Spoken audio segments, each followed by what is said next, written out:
Nuclear war on screen was never meant to be comfortable entertainment. It was the nightmare played out in our living rooms and theaters, the one fear that united entire generations. These films weren't glossy spectacles. They were warnings, gut punches, and sometimes even cultural earthquakes. They made presidents lose sleep and left regular viewers in stunned silence. So, which stories rattled audiences the most? Let's dive into the films that transformed global dread into unforgettable cinema. The Day After, 1983. Few TV movies have ever shaken a country the way The Day After did. Imagine sitting down on a Sunday evening, expecting regular programming, and instead being hit with the raw vision of what a nuclear strike on America would look like. That's exactly what happened in November 1983, when over 100 million people tuned into ABC's chilling broadcast. Set in Lawrence, Kansas, the movie avoids Hollywood theatrics. There are no superheroes or secret technology here, just families, doctors, and students going about their ordinary lives until the sky falls. When the missiles hit, the film doesn't pull punches. Entire towns are wiped out, hospitals are overwhelmed, and neighbors turn into desperate strangers. It felt uncomfortably real. The reaction was instant and overwhelming. Schools and churches held emergency discussions the next day. Families sat around their tables asking hard questions they never thought they'd ask. Even President Ronald Reagan admitted in his private diary that the film had deeply unsettled him. The Pentagon hated it, mainly because it suggested nuclear war could start by accident rather than by aggression. Director Nicholas Meyer refused to soften the story, and in doing so, he delivered a cultural moment that was impossible to ignore. What makes The Day After stand out decades later is its restraint. It didn't need flashy effects or action-packed sequences.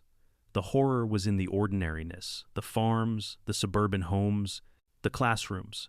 It made viewers wonder, not if this could happen, but when. That is why it remains one of the most terrifying TV broadcasts in history. It wasn't just a movie, it was a national mirror, and what people saw staring back was terrifying. Testament 1983. If The Day After showed the explosive side of the nightmare, Testament delivered something quieter but far more devastating. Released the same year, this small California-set drama didn't focus on the destruction itself. In fact, you never see a single bomb go off. Instead, the terror comes in the silence that follows, the slow unraveling of family life after the world outside has ended. At the center of it all is Jane Alexander, giving a performance that critics still call career-defining. She plays a mother desperately trying to hold her children together as society crumbles. The neighbors disappear, food supplies shrink, and the very air becomes a creeping poison. Yet through it all, the family clings to dignity. They celebrate birthdays, recite poems, and cling to rituals of normal life even as sickness closes in around them. This restraint is what makes the film unforgettable. Without a single mushroom cloud or large-scale battle scene, Testament finds its power in the everyday. It shows survival not as triumph, but as heartbreak. Watching loved ones fade one by one, powerless to stop it. Critics were stunned. Roger Ebert himself admitted that it made him cry twice, something he rarely confessed. Originally made for TV, Paramount found it so moving that they pushed it into theaters, and audiences left shaken to their core. Testament lingers in the mind because it doesn't look like a movie at all. It looks like life, unraveling slowly and painfully. There are no grand speeches or final heroic moments, only the quiet determination of one mother trying to keep love alive in the face of impossible despair. For many viewers, it was more haunting than The Day After, precisely because it felt so personal. When the credits rolled, you weren't just thinking about the world, you were thinking about your family. Failsafe, 1964. Long before computers became everyday companions, Failsafe dared to ask the unthinkable. What if one simple malfunction ordered American bombers to attack Moscow? That chilling setup alone was enough to keep audiences squirming, but the execution is what made it unforgettable. Directed by Sidney Lumet, the film unfolds in stark black and white, giving it the unsettling feel of a documentary. Instead of dramatic mushroom clouds or sweeping action, the tension builds in claustrophobic rooms, filled with sweating faces, ringing phones, and impossible decisions. Henry Fonda stars as the U.S. president, forced into a nightmare scenario where every second could mean the end of millions of lives. Walter Matthau, often known for comedy, delivers a coldly rational strategist who believes war is inevitable. The clash between duty, morality, and cold calculation keeps the film razor sharp. What terrified audiences most was its plausibility. There was no villain with a mustache to twirl, no act of deliberate aggression, just a technical glitch spiraling out of control. The climax, where the president makes a shocking sacrifice to convince the Soviets the strike was a mistake, still stands as one of the most gut-wrenching moments in Cold War cinema. Released the same year as Stanley Kubrick's satirical Dr. Strangelove, Failsafe was its deadly serious twin. While Kubrick made people laugh uneasily at the absurdity of nuclear deterrence, Lumet stripped away humor and went straight for the throat. Critics hailed it as one of the most precise and terrifying portrayals of human error in history. Decades later, it continues to resonate because it proves you don't need malice to end the world. All it takes is one malfunction, one misread signal, and no one can stop the chain reaction. Special Bulletin 1983. 9 months before the day after Rattled America, NBC pulled off one of the boldest television experiments ever attempted. Special Bulletin aired as a fake live news broadcast, and for a terrifying number of viewers, it felt real. The story begins with what seems like a labor dispute in Charleston, South Carolina. Reporters cover the scene, cameras roll, and suddenly the truth emerges. Terrorists claim they've built a nuclear device and demand detonators. The entire movie is presented as if it were breaking news, with anchors cutting between field reporters, studio updates, and frantic government statements. Despite disclaimers flashing across the screen, many families believed they were watching a real crisis unfold in real time. The realism was chilling. The shaky camera work, the interruptions, the awkward pauses, everything mimicked live television so perfectly that phone lines lit up across the South with terrified callers. Some parents even pulled their children out of bed, convinced the nightmare was beginning outside their windows. What makes Special Bulletin so fascinating isn't just its gimmick. It's how it captured the fragility of trust between the public and the media. People weren't scared of bombs on the horizon. They were scared because their own TV screens told them the end was here. Critics praised the film as a brilliant fusion of realism and drama, and it went on to win multiple Emmys. Looking back, Special Bulletin feels like a warning about more than just nuclear terror. It showed how quickly panic spreads when information is delivered without context. One broadcast, one rumor, and suddenly entire cities are on edge. It blurred the line between fiction and reality, leaving viewers shaken by the realization that sometimes the scariest weapon isn't firepower, it's a news signal. On the Beach 1959, Hollywood in the 1950 seconds wasn't exactly known for bleak endings, but On the Beach shattered that tradition. Directed by Stanley Kramer, this film dared to show what life would look like after nuclear war had already wiped out most of the world. No explosions, no last-minute rescues, just the slow, inevitable drift of radiation creeping south while humanity waits for its final breath. Set in Australia, the story follows a group of survivors trying to live out their remaining days. Gregory Peck plays a submarine commander, stoic yet haunted, while Ava Gardner brings heartbreaking gravity as a woman clinging to fleeting love. Fred Astaire, known for dancing across glamorous sets, shocks audiences by delivering despair instead of charm. Together, they form a portrait of ordinary people facing the end, not with defiance, but with resignation. What makes On the Beach so terrifying isn't spectacle, it's inevitability. The characters continue their routines. They drive cars, sip drinks, fall in love, and talk about the future they'll never see. Every scene drips with the knowledge that the clock is ticking. There's no escape, no miracle cure, no last-minute heroics. Just a suffocating awareness that the invisible cloud is coming and nothing can stop it. At the time, critics were divided. Some called it un-American for refusing to offer hope, while others praised its brutal honesty. Audiences around the globe, however, couldn't stop talking about it. President Dwight D. Eisenhower reportedly hated the film, but ordinary viewers found themselves shaken by its unflinching vision. This wasn't entertainment, it was a funeral dirge for humanity, played out on the silver screen. On the Beach endures because it asks the ultimate question. If the end was certain, how would you spend your final days? Few films have ever posed it so directly or left audiences so rattled. By Dawn's Early Light, 1990. At the tail end of the Cold War, HBO delivered one of the most nerve-wracking nuclear dramas ever made. By Dawn's Early Light is a claustrophobic thriller set in the command centers and cockpits of a world teetering on the brink. Unlike Hollywood's big-budget disaster films, this one thrives on precision and realism, turning a made-for-TV production into something unforgettable. The story begins with a rogue Soviet faction launching an unauthorized strike, triggering a chain reaction of retaliation. Suddenly, the United States and the Soviet Union are caught in a deadly standoff, with the world's fate hanging on a handful of split-second decisions. James Earl Jones brings authority as a military leader. Martin Landau delivers tension as the U.S. president, and Powers Booth captures the nerves of a fighter pilot, waiting for the order that could end millions of lives.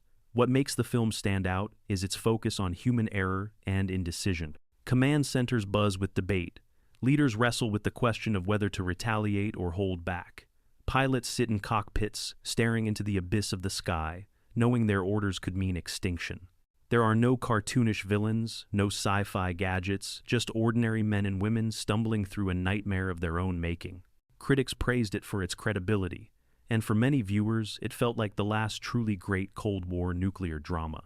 Released just before the Soviet Union collapsed, it was a haunting reminder that peace was far more fragile than most people wanted to believe.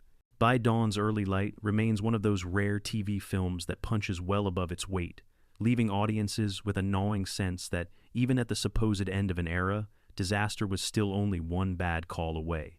Countdown to Looking Glass, 1984. Imagine tuning into your TV and watching anchors calmly explain that the world is spiraling toward nuclear war. That's exactly what Countdown to Looking Glass delivered. This Canadian-American TV film, broadcast on HBO, didn't use dramatic explosions or special effects. Instead, it unfolded like a series of live news reports, giving audiences the eerie feeling they were witnessing the end of civilization in real time. The plot begins with a financial crisis in South America, which cascades into global instability. Military clashes escalate between the United States and the Soviet Union, and tensions mount as governments scramble to control the narrative. The film follows anchors, reporters, and experts in the newsroom as they cover each new development with professional calm, even as chaos grows outside the studio walls. What terrified viewers most was the restraint. The movie never showed bombs falling, only the anchor's dawning realization of what was about to happen. That choice forced audiences to stare at their own TV screens and imagine what it would feel like if the broadcast were real. The blending of fiction with the familiar format of nightly news made it all too believable.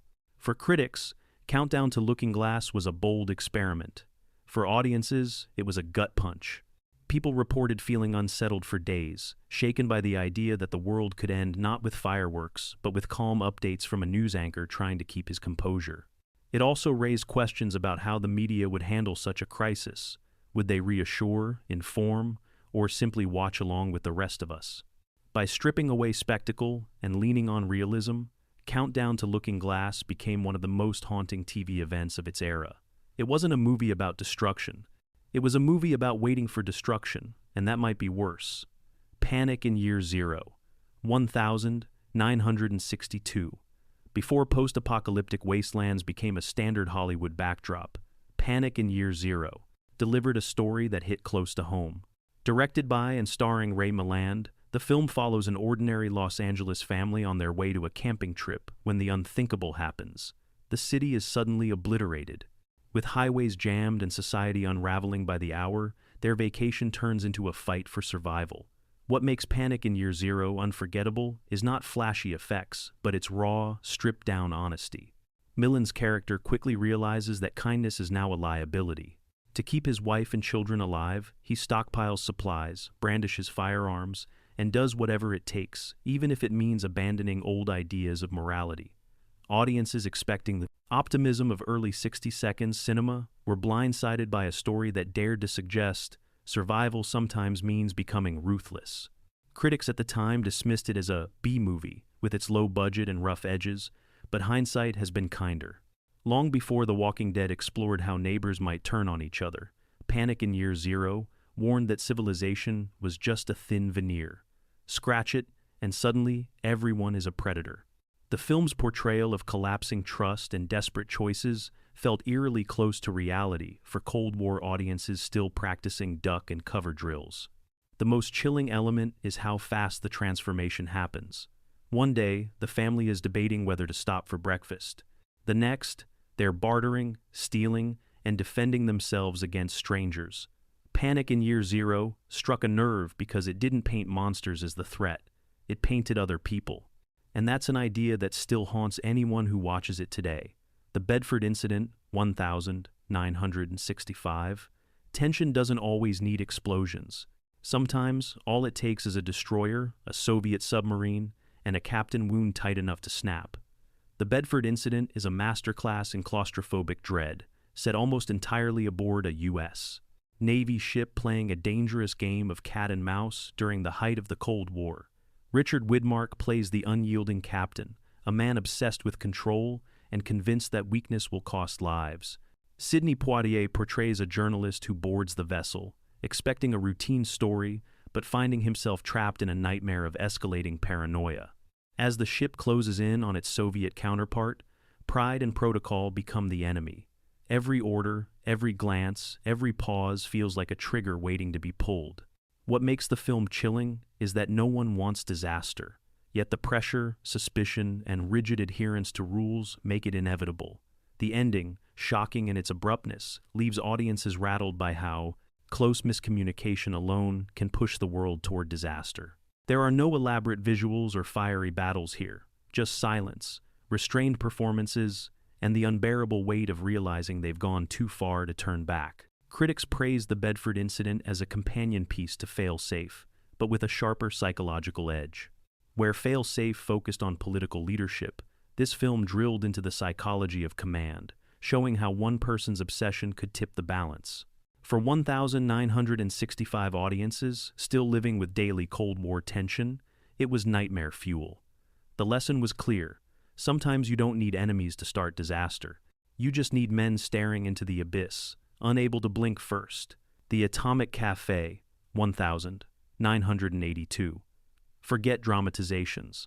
Sometimes the most chilling thing isn't an imagined story, but the propaganda we were fed with a smile. The Atomic Cafe is a documentary stitched together entirely from government training films, military footage, and public service reels from the 1,940 seconds and 1,950 seconds.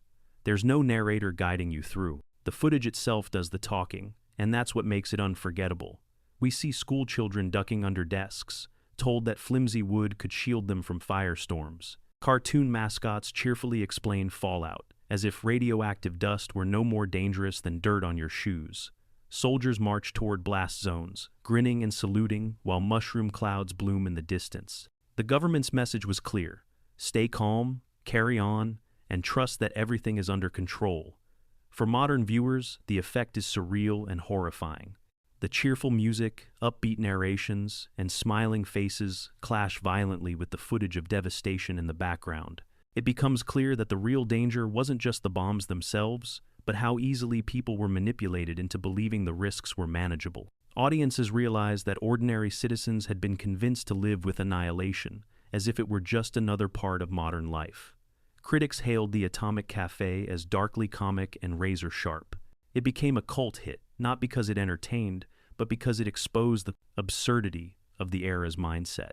By refusing to add commentary, the filmmakers forced audiences to face a terrible truth. The world wasn't just close to disaster, it was smiling on the way there. More than 40 years later, the documentary still lands hard. It doesn't show a dramatic ending, no final countdown, no fiery climax. Instead, it shows how fear was dressed up as normalcy and sold to the public with confidence. That's why The Atomic Cafe remains one of the most haunting films in the entire genre. It proves that sometimes the scariest stories are the ones that actually happened. So, there you have it. 12 films that didn't just entertain, they rattled entire nations and forced people to ask impossible questions. Some made presidents uneasy, others traumatized school kids, and a few still feel like time bombs waiting to go off in your mind. Which of these shook you the hardest? Or did I leave out one that haunted you for weeks? Drop your thoughts in the comments, hit like if you survived this deep dive, and don't forget to subscribe for more journeys into the stories cinema tried to warn us about. The conversation doesn't end here. What would you do if the world stopped ticking?